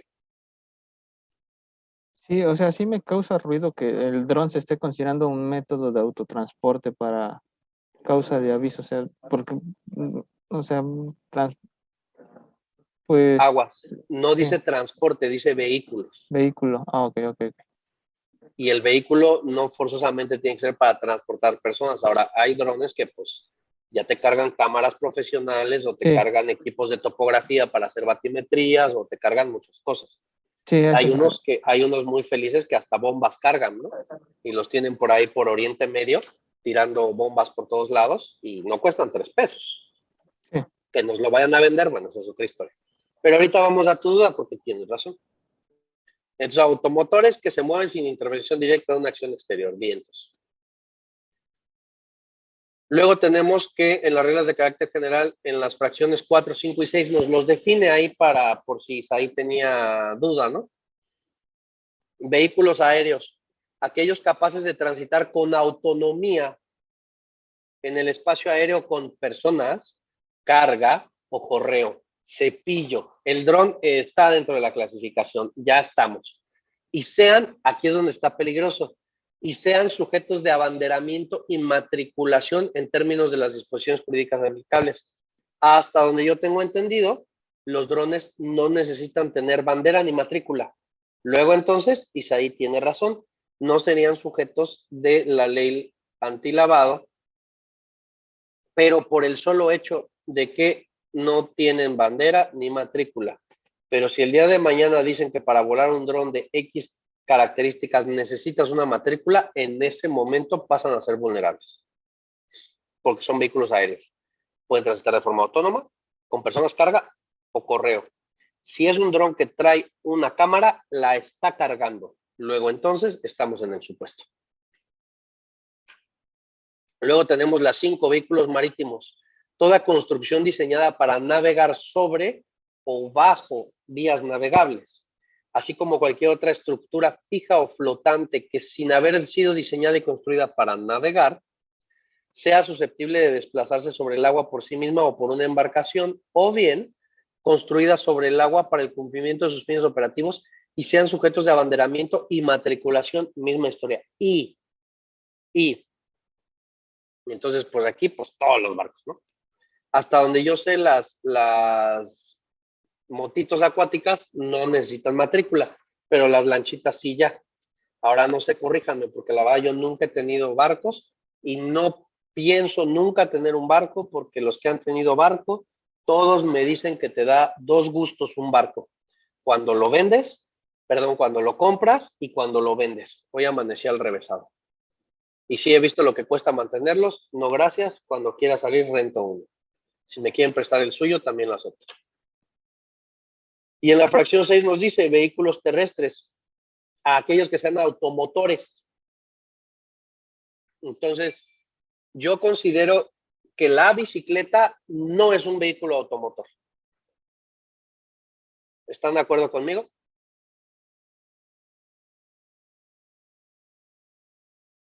Están pensándolo, ¿va? Ahora sí dijeron, nah, pues si yo dije que sí, porque su bicicleta del Fausto Pues, cuesta $41,000. Tendremos que definir qué es un motor, porque básicamente de la bicicleta No, automotor. automotor. Aguas ahí con las palabras, aquí somos abogados, te dice, aquellos que sean automotores, por eso les dejé acá, la trampa Entonces no no estaba entra la puesta. bicicleta.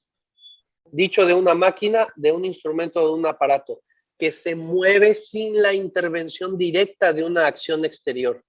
Yo considero que cuando pones tus piececitos en estos pedales, y aquí pues no puedes usar tus tenis cochinos, ¿verdad? Tienes que tener tus tenis de tocles, y engarzas tu tocle ahí, pues no se está moviendo por sí sola, se va a mover por la acción de una fuerza exterior a la bicicleta, que es la de tus piernas, ¿no? Entonces, esta que es mi bicicleta para ir por la cochinita, su motor tiene un burro de fuerza, que soy yo, pero no tiene otro motor, por sí misma no se mueve, salvo que la suelte en una pendiente inclinada y se vaya. Y aún así, se estaría moviendo por la acción de una fuerza exterior que tiene una magnitud de 9.8 metros sobre segundo al cuadrado, ¿no? No hay otra forma. Entonces, la bicicleta no es un vehículo terrestre sujeto de aviso, ni de identificación. La que tienen al lado sí, porque esa que creen, le puedes pedalear, pero también tiene un motor eléctrico. Entonces, esa sí se puede mover de forma o utilizando su propia fuerza interior, un automotor. Entonces ahí es lo que se dice, hay que definir qué es un motor. Bueno, pues hay muchos motores, ¿no? El más normal es el de combustión interna, pero no es el único. Nos ponen por ahí. Entonces, si yo rento un avión y luego con este presto un servicio de taxi aéreo, ¿esto no es una actividad vulnerable?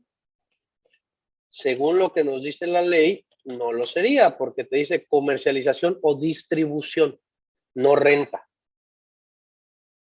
Exactamente. Lo que contestó Yolanda es correcto. Si tú lo rentas para a su vez rentarlo, que sería como rentar una propiedad para después usarla como Airbnb, yo considero que no estás realizando una actividad vulnerable definitivamente. Muy bien. Aquí es donde salen las dudas y está bien. Es bueno tenerlas, ¿no? Las reglas de carácter general en el 27 bis nos dice, en términos de lo previsto en el último párrafo del 17 de la ley, no serán objeto de aviso, y aquí nos está diciendo, otra vez regresamos al 27 bis, vimos en la fracción 5, la fracción tercera del 27 bis, ahorita vamos a ver la cuarta, no serán objeto de aviso, solamente de aviso. La comercialización habitual profesional de vehículos terrestres prevista en la fracción 8 del 17, cuando la totalidad del precio del vehículo terrestre que lleven a cabo las sociedades mercantiles que tengan como objeto armar o importar vehículos terrestres, se realice con las empresas que sean distribuidores, franquiciatarios o concesionarios. Entonces, fíjense, la armadora que le vende los coches a la distribuidora no realiza una actividad vulnerable. Quien la realiza es la distribuidora, siempre y cuando la totalidad del precio del vehículo terrestre haya sido cubierta por conducto de instituciones del sistema financiero mexicano. ¿Vieron? Entonces ahí los que realizan una actividad vulnerable son los distribuidores, no los armadores. ¿Ok? La comercialización habitual de remolques y semirremolques en cualquiera de sus formas o modalidades, ¿es considerada una actividad vulnerable? No. ¿Por qué? Porque no son automotores. Nada más por eso. No hay otra razón. simple y sencillamente es porque no son automotores. Nos dice ahí precisamente que la fracción sexta del artículo 2 de las reglas de cálculo general, que es el que vimos, te dice que sean automotores independientemente de su fuente de energía. Entonces ahí se adelantaron a la pregunta de Isaí, ¿no? De pues habría que ver de qué motor. La te dicen, tranquilo. Si se mueven por combustión interna, por energía eléctrica, por luz solar, tienen un motor que se mueva con hidrógeno, con nitrógeno, con helio, con lo que tú quieras, no importa, pero que sea automotor. Y que se les permita transitar en vías públicas o estén sujetos a control o registro vehicular. Pues aquí sí te mete todos, ¿no? Pues ¿dónde vas a transitar una bicicleta? Pues en una vía pública, ¿no? A salvo que tengas un terreno y pues la transitas en tu terreno, pues ok. Entonces, pues ahí sí no entraría, pero pues ya está. Se entenderá como actividad vulnerable la compra de vehículos terrestres, marítimos o aéreos, los cuales serán utilizados para actividad comercial a la que se dedica la empresa y no para su venta o comercialización. No. La actividad vulnerable de la fracción 8 es la comercialización o distribución. Entonces, ese se parece un poco a la pregunta que nos dijo por ahí Eduardo, ¿no? Es la comercialización o distribución habitual o profesional. Únicamente se entenderá cuando se tenga a la venta estos vehículos.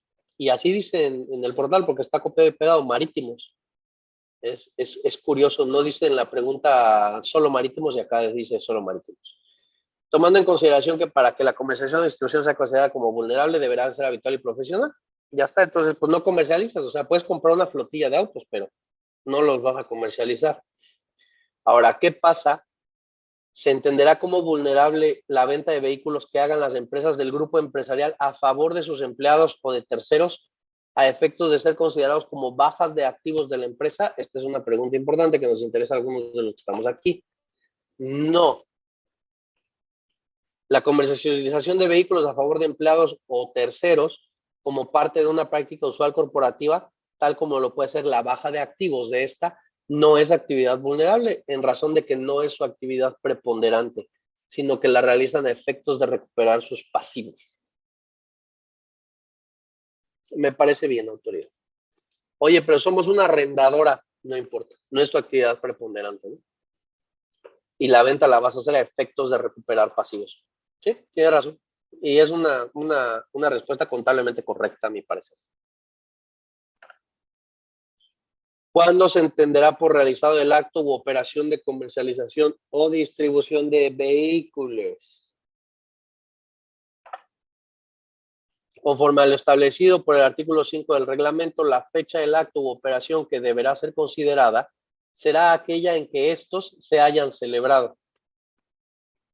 En razón de lo anterior, se entenderá que la comercialización o distribución habitual profesional de vehículos nuevos usados, ya sean aéreos o marítimos o terrestres, será el momento de la liquidación total del bien correspondiente.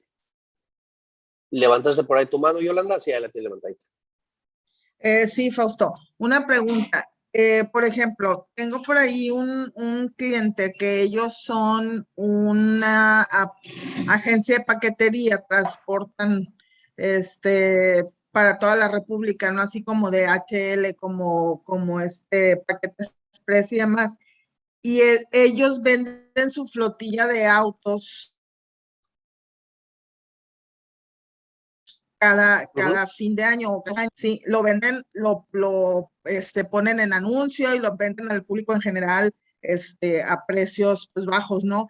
Pero la finalidad es la recuperación de pasivos. Sin embargo, y por lo que yo llegué ahí con ellos fue porque les llegó una revisión del SAT donde los tenían clasificados por esa acción como una actividad vulnerable. Entonces, pues ahí estuvimos como que alegando con ellos y eso, y cerraron ya la auditoría, se hizo como un acta de hechos y estamos esperando la respuesta del jurídico de parte del SAT a ver qué deciden. Pero a la luz de la fracción anterior que acabamos de ver, que es la que yo les había argumentado a ellos, pues claramente no lo es. No lo es. Yo digo que no lo es porque pues, no te dedicas a eso. Y lo dice claro, o sea, no lo digo yo. Esto está copiado de la WIF. Está ahí clarito. O sea, yo se los aventaría. Mira, aquí está. Mismo portal antilavado. Criterios del portal. Ahí está. Léelo. Ujú. Es un Sí, criterio que tiene la autoridad. ellos argumentaban que porque era una actividad que hacían periódicamente, más o menos cada 2 años, pues, y ellos, su argumento era que eso lo convertía en habitual, pero pues Nah, sí, güey, cada 3 años. la finalidad de ahí, pues, es recuperar el pasivo, ¿no? Y también, pues, sacar una lana para renovar la flotilla de transporte. Ajá, ok, autoridad, no los vendo para no ser la habitual. ¿Y qué les hago, güey? ¿Me los como?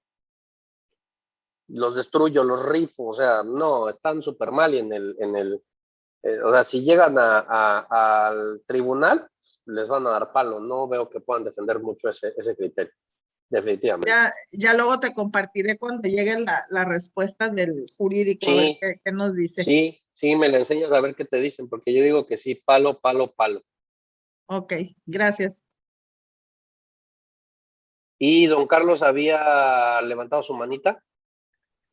Sí, pero ya salí de la duda con lo que aportó Yolanda, muchas gracias. Sí, ahí pues lo mismo de siempre, ¿no? O sea, la autoridad puede tener una idea. A mí lo que me molesta es cuando llegan y dicen, yo siento que estás mal. ¿Por qué? Pues porque yo creo que estás mal. Pues no, güey, o sea, tú tienes que fundamentar, güey. O sea, tú estás obligado a fundar y motivar tus actos. Entonces, ok, vamos a pelear lo de la habitualidad, no manches, si cada 2 o 3 años vendo la flotilla, pues eso no es habitual, güey. O sea, el hábito sería que cada 2 o 3 años venda la flotilla, pero eso no es un tema de hábito, ni es un tema de que sea mi actividad preponderante, es un tema de que es una venta para recuperar un pasivo para poder hacer nuevos activos con los cuales voy a realizar mi actividad preponderante, no me chingas, ¿no? Entonces, pues es un tema de criterio. Pero sí pasa, sí pasa, sí pasa. Son cosas que suceden. Y ni modo, ¿no? Somos arrieros y en el camino andamos. Luego entonces tenemos el artículo 17, ¿qué horas son? Son las 17:40. Ah, no, pues nos va a dar tiempo. Yo creo que no se asusten porque, bueno, no ven ustedes afortunadamente la cantidad de diapositivas que son en total, ¿verdad? Qué bueno que no las ven, son muchas. No las vemos. ¿Cuántas son? Bendito Dios. Las que tengo hasta ahorita, 140. Sin contar las de la sesión pasada. Pero se las voy partiendo. Entonces, donde paramos la sesión pasada, ahí partí. Si junto las diapositivas de las actividades solo del 17 son como 300 diapositivas, más o menos. Más o menos. No se preocupen. Pero hay unas que pues tienen dibujitos bonitos, entonces esas no cuentan, ¿no?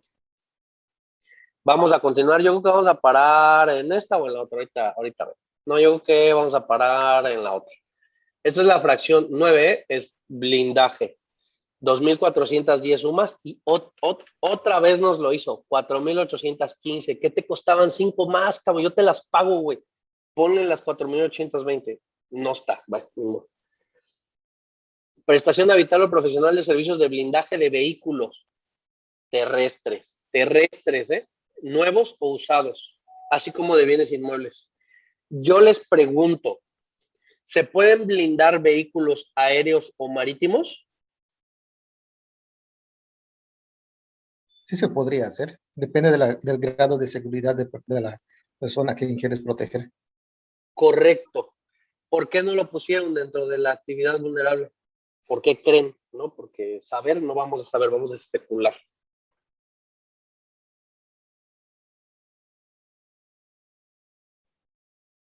Yo no lo sé. Yo pienso que de entrada, porque no es muy habitual, pero aviones blindados, nah. Pues sí, ¿quién los va a alcanzar, no? Para empezar por un tema de peso, pero si tú ya estás hablando de un vehículo aéreo blindado, más bien no nos preocupa que esté blindado, nos preocupa que esté artillado, son cosas diferentes. No sé si se acuerdan hace poco por allá en los dominios de Yolanda en el norte, no me acuerdo, no estoy seguro que haya sido en Mazatlán, pero fue por allá, las famosas imágenes de un helicóptero de la Marina que está disparando en la noche y pues están disparando calibre 50 milímetros fosfatadas y se ven están fosfatadas porque están disparando de noche, ¿no? Y es horrible. que está grabando la gente con el celular y pues se oye cómo dispara el helicóptero y pues sí da miedo, no sé, y parte de una casa a la mitad, ¿no? Entonces no es muy normal que se blinden aviones por el peso, más bien se van a artillar. Un avión no me sirve que esté blindado, me sirve que esté artillado. Y con los barcos es un poco similar. Las corbetas estas de la Marina te pueden partir un yate de esos muy lujosos a la mitad sin ningún problema, o sea, con el casco te parten. Entonces, pues los barcos como que ya están medio blindados por definición. Entonces, pues yo creo que por eso no los contemplaron en la ley, ¿no? Objeto de aviso e identificación, ya saben, ya hice mi coraje. Ese es un blindaje normal, ¿no? Un blindaje terrestre. Ah, dice Yolanda que fue a 10 kilómetros. Ya ve. Y ya decía yo que era por sus dominios, doña Yolanda. Pues, ¿dónde anda, señor? No le digo. Por eso, luego es... Bueno, acá Cancún no canta más las rancheras, ¿eh? La cosa está bien calientota también. Y también a mí me faltó decirles bienes inmuebles. Bienes inmuebles. Entonces, pues eso es un blindaje. A mí, en lo personal, yo, Fausto Bañuelos, no me gustan los coches blindados. A mí me han dicho varias personas, oye, ¿por qué no compran un blindado? Para empezar, el mantenimiento es un dolor de cabeza. Para seguir, yo realmente no lo necesito.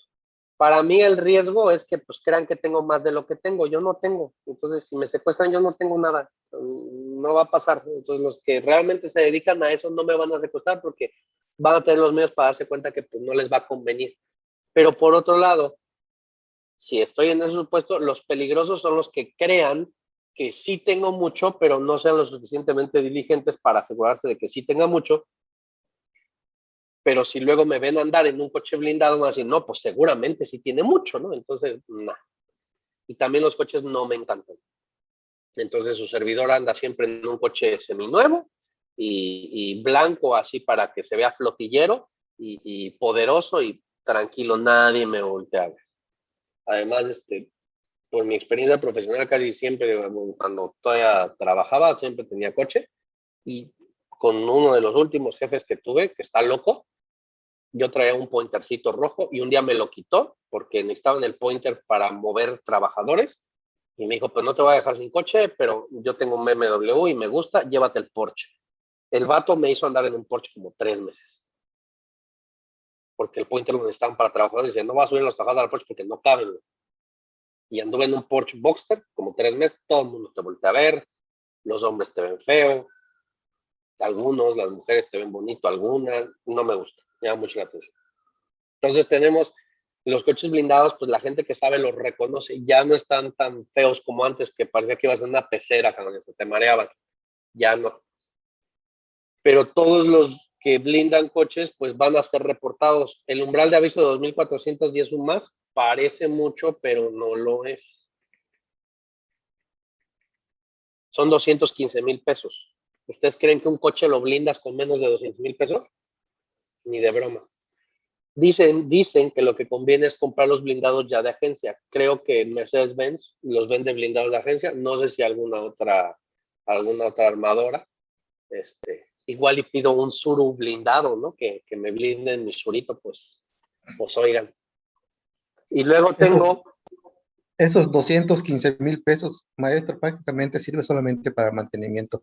Porque tengo visto un caso de uno así, que igual en una compañía donde estuve viendo, que tenían un auto blindado, realmente de hecho, solamente por una falla pequeña y todo eso es realmente caro porque ni los mecánicos tradicionales lo manejan porque cambian todo lo que es ubicación de motor, tanque de gasolina, todo modifican para poder llevarlo a cabo y sí es bastante caro el mantenimiento. Es un dolor de cabeza. Inclusive hace poco me ofrecieron uno, creo que un Audi A6, que era como 2008, 2009, no sé qué, 80,000 pesos, ¿no? Y no, me hizo baratísimo, hay que comprarlo. Y yo, no manches. Investigué con un cuate que les haga los coches. Me dicen, no, güey, un Audi A6 de hace 10 años, 15, y blindado. Me dicen, no manches, o sea, la pura suspensión te hasta 300,000 pesos en cambiarla. No, olvídalo. Y sí, no tiene caso, entonces. No vamos a comprar auto blindado pronto. A mí no me da más seguridad eso, ¿eh? Sinceramente. A mí me daría más inseguridad que me estén viendo. Y no solo los vehículos, acuérdense que también los inmuebles. Esta es una nota de marzo del 2021. Se prevé un incremento de hasta 40% de adquisición de algún inmueble blindado. Entonces, aquí es chistoso porque, por ejemplo, se lo pregunto a Yolanda, que tiene la experiencia igual que yo. Los que nos venden las puertas blindadas y las ventanillas blindadas, ¿no están realizando una actividad vulnerable? Yo digo que sí. Dice ahí. Bienes Yo inmuebles. estoy de acuerdo. Yo estoy de acuerdo que sí lo hacen. Yo digo que sí. Y en unas ventanillas, o sea, 200,000 está más holgado, pero pues entre las ventanillas y las puertas blindadas y tal, sí le andas pegando a los 200,000 pesos, pero facilito. Yo no conozco ninguno que esté dado de alta. Yo digo que sí lo hace. Nada más que estas personas casi siempre le trabajan a puras entidades financieras. Ahorita al parecer no, ahorita van a tener más chamba, ¿no? Pero dice esta actividad de blindaje arquitectónico, hace 25 años solo la podían pagar los empresarios más ricos y funcionarios públicos de alto nivel. Y sí hay, el blindaje es caro. O sea, por ejemplo, no sé si vieron un video, creo que era de Claudia Sheinbaum o de Andrés Manuel López Obrador, no sé cuál de los dos, pero están hablando de, no sé si en el Palacio Nacional o en está Sheinbaum, pues las puertas estaban blindadas, ¿no? Y se ve, dice, miren, esta puerta blindada, ¿para qué la necesitan? Si nosotros no tenemos por qué. Yo dije, bueno, pues, pero mejor si cuídense, ¿no? Porque decían, la vamos a quitar, y yo, no la quite. Y se ve cómo la mueve, y no, la puerta se ve que vale más de 200,000 pesos esa hoja, pero muerta la risa, porque es un cristal gigantesco, y se ve un marcote, y así es caro. Entonces, pues también estamos ahí en ese supuesto, ¿no? El blindaje arquitectónico, a diferencia de la automotriz, no se puede cuantificar por trabajos realizados en niveles 3 y 4, porque hay unas normas ahí, los blindajes y tal. Pero pues sigue aumentando la demanda de este servicio, ¿no? Luego tenemos el artículo 17, fracción décima, traslado de valores. Yo creo que sí, ya con esto vamos a parar. Prestación habitual o profesional de servicios de traslado o custodia de dinero o valores, con excepción de aquellos en los que intervenga Banxico y las instituciones dedicadas al depósito de valores. El umbral de identificación es siempre, eso me faltó ahí arriba, y el umbral de aviso son 3,210. Siempre se identifica, pues es obvio. Fíjense, reglamento, artículo 25. Para efectos de lo dispuesto en la fracción décima del 17, se considerará que realizan actividad vulnerable de servicios de traslado, custodia de dinero o valores aquellas personas que presten el servicio al amparo de la autorización a que se refiere la Ley Federal de Seguridad Privada o las leyes de las entidades federativas correspondientes en la materia. Entonces, por ejemplo, si es en tu empresa, estás trasladando valores de forma interna, no estás realizando una actividad vulnerable. Es solamente cuando prestas el servicio al amparo de la autorización de la Ley Federal de Seguridad Privada. Si no, no es vulnerable. Entonces, es que en la empresa tenemos 40 sucursales y tenemos unos moteros que andan levantando el dinero. No es vulnerable, no es traslado de valores. ¿Ok? El 26. Para el cumplimiento de las obligaciones de identificación y prestación de avisos que realizan actividad vulnerable a que se refiere el 1710, deberán considerar como monto del acto de operación el valor del dinero o los señalados en el cuerpo de los valores trasladados o custodiados. Entonces aquí podríamos mezclar lo que platicábamos con Lidia, ¿no? A lo mejor yo compro la obra de arte en una subasta y pues ¿cómo me la vas a mandar? Supongamos que la obra de arte está en México y la quiero para acá, para Cancún. ¿Por dónde me la vas a mandar?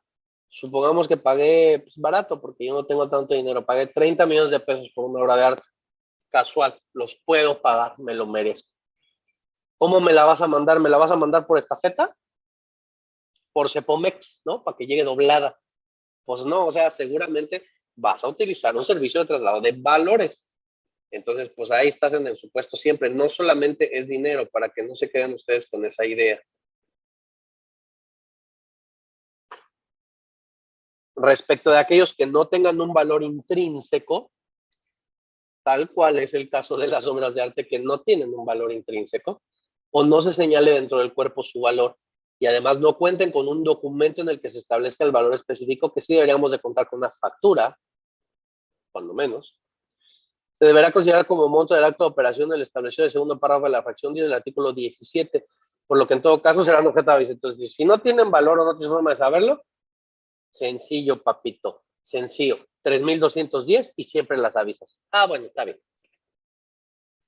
¿Qué se entiende como valores?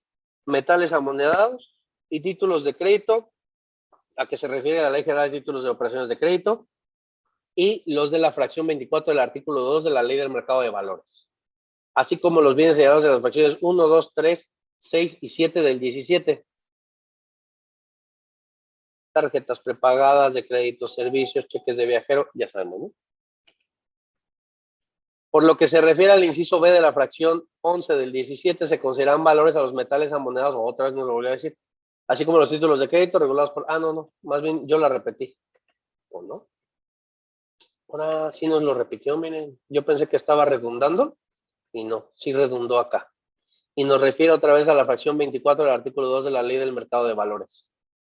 Sí. ¿Qué dice? Esa es la fracción 24 del artículo 2 de la Ley del Mercado de Valores. ¿Qué son valores? Las acciones, partes sociales, obligaciones, bonos, títulos opcionales, certificados, pagarés, letras de cambio y demás, títulos de crédito nominados o innominados, inscritos o no en el registro, susceptibles de circular en el mercado de valores. Eso ya huele como que es del pasado, ¿no?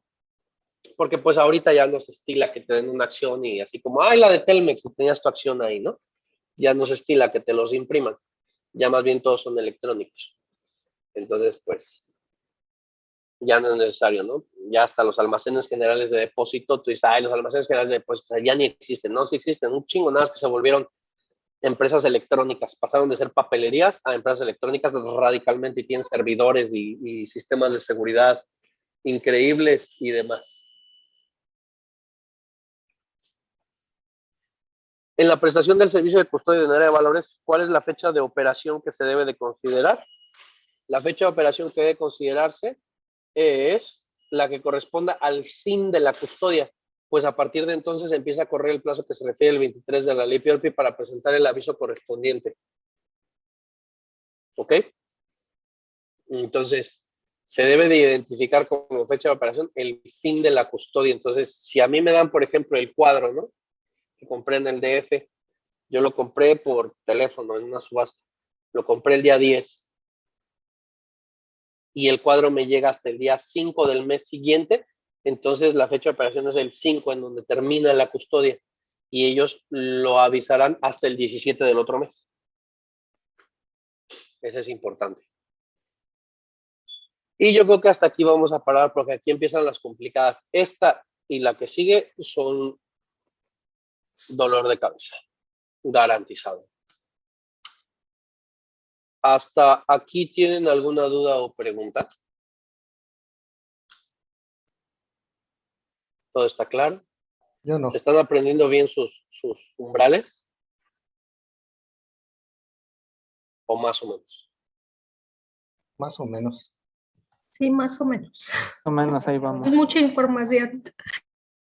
Sí, es mucha información, es mucha información. A lo mejor muchos de ustedes estén en la negación, pero Don Carlos lo sabe, Yolanda lo sabe. Nos vamos a tener que aprender cosas que no necesitamos. Y así es, o sea, así lo pide la ley. La ley te dice, para que yo considere que tú estás debidamente capacitado para cumplir tus obligaciones del régimen, tienes que conocer el régimen.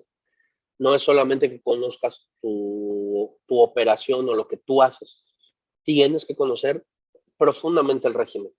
Con las entidades financieras fue lo mismo, o sea, nos tenemos que aprender. Don Carlos lo sabe, o sea, don Carlos, segurito si ahorita le digo, dígame cuál es el umbral de identificación en las OFIPOS, me lo va a decir porque seguramente se acuerda, porque se los aprendió. Entonces, yo trato de olvidar esas cosas, a veces puedo, a veces no, pero pues nos lo tenemos que aprender. Acá la ventaja es que pues son pocas actividades vulnerables, o sea, son 16 fracciones, aunque ya si las despiezamos, pues pueden salir muchas más actividades. Pero pues son 16 umbrales que nos tenemos que aprender, identificación de aviso. Ya vieron que están medio relacionados. Sí se me hace medio malo que no lo dupliques exactamente, porque pues oye, ¿qué te costaba ponerle 5 más o 5 menos? Realmente no habría habido gran diferencia, pero bueno, así lo determinó la ley y como dice el viejo apotegma jurídico, la ley es dura, pero es la ley. Si no tienen ninguna otra duda o pregunta, paramos hasta aquí el día de hoy y nos vemos el próximo martes.